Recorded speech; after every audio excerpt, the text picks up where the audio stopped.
Welcome back everyone to my channel. I am Dr. Taru here with you, and today I will be introducing you about dental flosses and how to use it. You might know there are two common types of dental flosses which we see in the market. First is the traditional roll floss, that is this one. How much you want, you can adjust it very accordingly. It's very simple to use. Okay, it helps you to remove plaque and food particles more efficiently, and it lets you use a clean section of floss for each tooth, reducing the risk of spreading bacteria.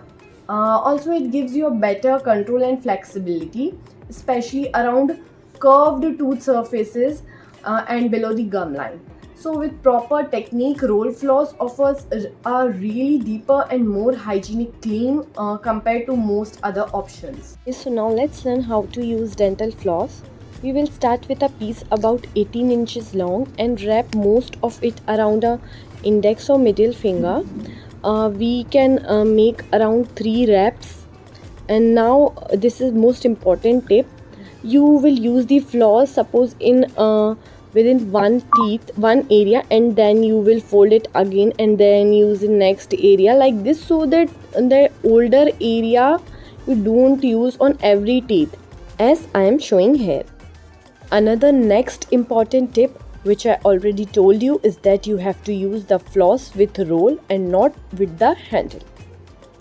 Now what we have to do is gently guide the floss between your teeth using your thumbs and index finger, avoiding snapping it into the gums. Curve the floss around each teeth in a C shape and gently move it up and down, sliding it below the gum line, as you can see. And lastly, most important advice which I will give you is that do floss twice a day, during morning and once during night. And if you are unable to floss due to any reason, don't forget to floss at night at least once, because during night you have more chances for the bacteria to grow as our mouth remains still. So don't forget to floss.